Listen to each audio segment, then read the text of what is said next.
Hello. आज मैं आप लोगों के साथ डिस्कस करने वाला हूँ इक्विवेलेंट सर्किट के बारे में। ठीक है, जिसके लिए मैं स्टार्ट करूँगा ट्रांसफार्मर के इक्विवेलेंट सर्किट से और फिर इंडक्शन मशीन और सिंक्रोनस मशीन तक। ठीक है, सबसे पहले ये इसमें देखो इक्विवेलेंट सर्किट में हम लोग पर फेज का यूज़ करते हैं। उसका रीज़न है कि ऑल्दो 3 फेज जब मशीन डिज़ाइन होती है, वो ट्रांसफार्मर डिज़ाइन होता है, उसको सिमेट्रिक डिज़ाइन किया जाता है। उससे क्या होता है कि अगर तीनों फेज में सिमेट्री है तो हम पर फेज को एनालिसिस करके तीनों फेज के लिए उसको जस्टिफाई कर सकते हैं। ठीक है, तो इक्विवेलेंट सर्किट पर फेज के लिए हम डिज़ाइन करते हैं। और इंडक्शन मशीन के इक्विवेलेंट सर्किट जाने से पहले ट्रांसफार्मर का देख लेते हैं, उससे डायरेक्ट हम लोग इंडक्शन मशीन का निकाल पाएंगे। ठीक है, तो ट्रांसफार्मर का इक्विवेलेंट सर्किट, सबसे पहले ट्रांसफार्मर होता क्या है ये पता है आपको। प्राइमरी वाइंडिंग होती है, बीच में आयरन कोर होता है, और सेकेंडरी वाइंडिंग। ये जो पैरेलल लाइंस होती है वो बेसिकली कोर डिफाइन करती है, और ये जो पैरेलल लाइंस या फिर आयरन कोर वो इलेक्ट्रिकल कनेक्शन नहीं होता है। हमारा इलेक्ट्रिकल कनेक्शन होता है प्राइमरी साइड में और सेकेंडरी साइड में। बीच का जो आयरन का पार्ट होता है वो मैग्नेटिक कनेक्शन होता है, जिसमें फ्लक्स की थ्रू एनर्जी ट्रांसफर होती है। अच्छा, ये जो ट्रांसफार्मर हम लोग ने, जैसे हम लोग के घर के बाहर मैंने लास्ट टाइम डिस्कस किया था, सप्लाई RYV एक न्यूट्रल रहता है और ये बैलेंस घर में जाती है। ये जो है आपने देखा होगा एक डिस्ट्रीब्यूशन ट्रांसफार्मर लगा रहता है थोड़े मतलब एक मोहल्ले या फिर एक एरिया के बाहर जाके। ठीक है, तो वो डिस्ट्रीब्यूशन ट्रांसफार्मर अगर सपोज 415 वोल्ट्स की मेरी आउटपुट पावर है, आउटपुट वोल्टेज है, जो हमारे घर के बाहर की लाइन में आते हैं, तो वहाँ पे नॉर्मली 11 kV की इनपुट लाइन होती है, जो कि किसी और हायर रेटिंग के सब स्टेशन से आ रही होती है या फिर जनरेटिंग स्टेशन से आ रही होती है। तो इस 11 kV को हम लोग रिड्यूस करते हैं 415 वोल्ट्स में। तो ये केवल स्टेप अप वोल्टेज या करंट का करता है, स्टेप डाउन या स्टेप अप केवल वोल्टेज का करता है। ठीक है, पावर इसमें बैलेंस रहती है। और ये वोल्टेज का स्टेप अप डाउन होता है, डिपेंड करता है नंबर ऑफ टर्न्स पे।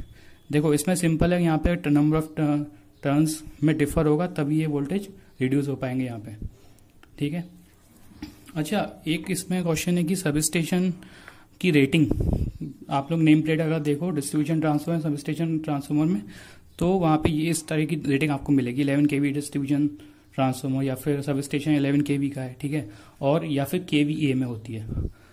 एक और चीज कि डिस्ट्रीब्यूशन ट्रांसफार्मर की रेटिंग KVA में क्यों होती है हमेशा, इसका जो रीज़न है वो ये है कि जो हमारे ट्रांसफार्मर होते हैं बेसिकली उनका जो लाइफ टाइम और ऑपरेटिंग टेम्परेचर डिपेंड होता है। ऑपरेटिंग टेम्परेचर वो उसके लॉसेस पे डिपेंड करता है। और ट्रांसफार्मर में लॉसेस जो होते हैं, कोर लॉस होता है और एक कोर लॉस और कॉपर लॉस। कॉपर लॉस हमारा प्योर करंट पे dependent, core loss mainly voltage पे डिपेंडेंट। इन लॉसेस में कोई भी पावर फैक्टर का रोल नहीं होता। तो पावर फैक्टर का रोल नहीं होता, तो इसलिए हम लोग जो ट्रांसफार्मर की रेटिंग KVA में डिफाइन करते हैं, ना कि किलोवाट में। क्लियर।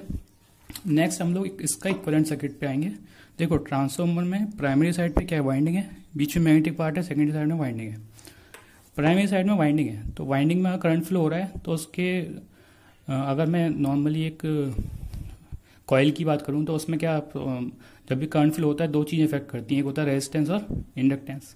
तो ये मेरी वाइंडिंग है, तो अगर मैं इसको रिप्रेजेंट करना चाहूँ इलेक्ट्रिकली तो सिंपल एक रेजिस्टेंस एक इंडक्टेंस से रिप्रेजेंट कर दूंगा। ये यहाँ पे खत्म, भूल जाओ। अब सेकेंडरी साइड में क्या है, वाइंडिंग, फिर से वही वाइंडिंग। इसको मेरे को रिप्रेजेंट करना है तो यहाँ किससे रिप्रेजेंट करूंगा, जब इसमें करंट फ्लो होगा तो वही रेजिस्टेंस और रिएक्टेंस। इसको मैंने नाम दे दिया R2X2। बीच का जो पार्ट है वो मैग्नेटिक है, जिसमें कि फ्लक्स है हमारा। और फ्लक्स अल्टीमेटली किस चीज़ का रिप्रेजेंट करता है, या फिर लीकेज फ्लक्स की अगर मैं बात करूँ तो मुझे उसको रिप्रेजेंट करने के लिए रिएक्टेंस की जरूरत पड़ेगी, जिसको मैग्नेटाइजिंग रिएक्टेंस बोल सकते हैं। तो इस कोर के पार्ट को मैं रिप्रेजेंट कर सकता हूँ X0, एक रिएक्टेंस का पार्ट। और इसके लॉसेज जो हैं, जैसे बहुत सारे लॉसेस जो डिपेंडेंट होते हैं करंट पे, वो रिप्रेजेंट करूंगा मैं R0 रेजिस्टेंस से। तो ये वाला जो मेरा पार्ट है ये होगा पूरा का पूरा कोर लॉस और मैग्नेटाइजिंग रिएक्टेंस का पार्ट। तो 3 पार्ट हो गए, पहला वाइंडिंग का सिंपल रेजिस्टेंस रिएक्टेंस, दूसरा इसका रेजिस्टेंस रिएक्टेंस, और ये कोर को रिप्रेजेंट कर दिया। अब जब भी हम इस वाले इक्विवेलेंट सर्किट को एनालिसिस करते हैं तो दोनों साइड को और इन तीनों को सिंपल एक बार में डायरेक्ट कनेक्ट नहीं कर सकते। उसका रीज़न है कि नंबर ऑफ टर्न्स, मैंने जैसे पहले बताया, अगर हम वोल्टेज जैसे यहाँ पे 11 kV to 415 ट्रांसफर कर रहे हैं तो इनकी टर्न्स में डिफरेंस होगा। उस डिफरेंस को न्यूट्रलाइज करने के लिए हम लोग टर्न रेशियो का यूज़ करते हैं। ये इस टर्न रेशियो का फैक्टर भी यहाँ काम करता है। ये वाला हो सकता है सेकेंडरी साइड की वाइंडिंग में टर्न रेशियो ज़्यादा हो तो उसके करस्पॉन्डिंग यहाँ का जो सिस्टम है वो कम होगा, तो इन दोनों को बैलेंस करने के लिए टर्न रेशियो का फैक्टर इम्प्लाई करना पड़ेगा, जो कि इम्पीडेंस के कंपोनेंट्स में रेजिस्टेंस और रिएक्टेंस में ए स्क्वायर से रिलेट करते हैं और वोल्टेज के कंपोनेंट में ए से रिलेट करते हैं। ठीक है, तो simple equivalent circuit of transformer समझ में आ गया। अब इसी को हम लोग लेके जाएंगे आगे इंडक्शन मशीन के इक्विवेलेंट सर्किट में। देखो इंडक्शन मशीन, सबसे पहले मैं मोटर का बताया था कंसेप्ट लास्ट वीडियोस में कि होता क्या है, 3 फेज सप्लाई और मेरे स्टेटर में वाइंडिंग होती है, रोटर में वाइंडिंग होती है। स्टेटर की वाइंडिंग्स में करंट फ्लो होता है जिससे फ्लक्स डेवलप होता है। स्टेटर फ्लक्स रोटर में करंट इंड्यूस करता है और ये करंट और फ्लक्स मिलकर एक टॉर्क डेवलप करते हैं। तो अल्टीमेटली ये क्या है, प्राइमरी वाइंडिंग है और ये रोटर की वाइंडिंग है, बीच में मैग्नेटिक पार्ट है। ट्रांसफॉर्मर में ये पार्ट आयरन कोर थी, यहाँ पे ये पार्ट एयर गैप है, तो दोनों में सिमिलरिटी है। तो इसको अगर रिप्रेजेंट करना इक्विवेलेंट सर्किट तो स्टेटर वाइंडिंग को रिप्रेजेंट करूंगा मैं फिर से वही रेजिस्टेंस और रिएक्टेंस, रोटर वाइंडिंग को सेम वही रेजिस्टेंस रिएक्टेंस। अभी एस का फैक्टर ध्यान मत दो, रेजिस्टेंस और सिंपल रिएक्टेंस। और जो फ्लक्स वाला पार्ट है वो फिर से वही मेरी मैग्नेटिक एयर को रिप्रेजेंट करने के लिए एक रिएक्टेंस XM मैग्नेटाइज रिएक्टेंस और कोर लॉस का कंपोनेंट रेजिस्टेंस RC। ठीक है, सिंपल। अच्छा एक चीज देखो कि यहाँ पे एयर गैप था और यहाँ पे आयरन, ठीक है, आयरन ट्रांसफॉर्मर में जो मीडियम होता है वो आयरन होती है और यहाँ पे एयर गैप होता है। तो किसको मैग्नेटाइज करने के लिए हमें ज्यादा करंट की जरूरत पड़ेगी या फिर किसका रिएक्टेंस ज्यादा होगा? वो सिंपल है कि एयर का ज्यादा होगा, क्योंकि इसको मैग्नेटाइज करने के लिए फिर एनर्जी ट्रांसफर करने के लिए हमें ज्यादा रिएक्टेंस की जरूरत पड़ेगी। तो XM is very very large then X0। ये XM से रिप्रेजेंट करा है मैंने, ये X0 से रिप्रेजेंट करा है। तो मैग्नेटाइजिंग रिएक्टेंस इंडक्शन मशीन का very very greater than X0 of transformer. अब इस वाले का इक्विवेलेंट सर्किट हम लोग ने बनाया, अभी S का फैक्टर नहीं था। ये S कहाँ से आया इन दोनों ई वाली इक्वेशंस में? ट्रांसफॉर्मर में ये चीज नहीं थी। तो इसके लिए सबसे पहले समझो कि जो रोटर की frequency S times of stator frequency, इसका मतलब क्या है, ये कहाँ से निकलता है? देखो अगर मेरा रोटर मेरा स्टेशनरी होता या नहीं घूम रहा होता तो मेरा पूरा सिस्टम स्टेशनरी होता, मतलब मीन्स मेरे फ्रेम ऑफ रेफरेंस में सप्लाई भी स्टेशनरी और एक फ्लक्स रोटेटिंग और रोटर मेरा स्टेशनरी।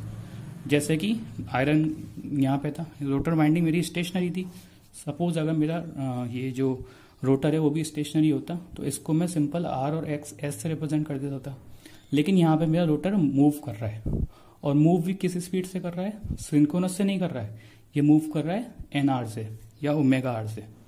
NR या ओमेगा R से मतलब है अगर मेरी फ्लक्स की स्पीड ओमेगा S, सपोज इसकी स्पीड मेरे 1500 है, अगर मेरी फ्लक्स की स्पीड 1500 है 4 पोल इंडिया में और रोटर की स्पीड नॉर्मली 1480 या 1490 होती है, तो 1500 से मेरा फ्लक्स रोटेट कर रहा है और 1480 से मेरा रोटर रोटेट कर रहा है। तो इस फ्लक्स की वजह से जो इसके रोटर में वोल्टेज इंड्यूस होगा या करंट डेवलप होगा वो किस स्पीड के डिफरेंस से इंड्यूस होगा? इन दोनों के, मीन्स 20 RPM की डिफरेंस की वजह से इसमें वोल्टेज या करंट इंड्यूस होगा। ठीक है, तो उस करंट या वोल्टेज इंड्यूस का फैक्टर कितना रहा? केवल स्लिप ही तो होती है इन दोनों का रिजल्ट डिफरेंस। तो उस स्लिप का फैक्टर की फ्रीक्वेंसी को मैंने यहाँ पर रिप्रेजेंट करा है। रोटर की frequency is nothing but slip times the stator frequency. और जब फ्रीक्वेंसी के कंपोनेंट में स्लिप का फैक्टर आ गया तो जितने भी पैरामीटर्स होते हैं जो फ्रीक्वेंसी पे डिपेंडेंट होते हैं उसमें ये वाला फैक्टर आ जाएगा। जैसे कि मेरा रिएक्टेंस में होता है ओमेगा इंटू एल, तो ओमेगा में एस का फंक्शन आता है फ्रीक्वेंसी का, तो एस इंटू एक्स हो गया। Same E is equal to 4.44 F I के, तो एफ फ्रीक्वेंसी का कंपोनेंट, तो यहाँ पे एस आ गया। आर में वो फैक्टर नहीं आएगा।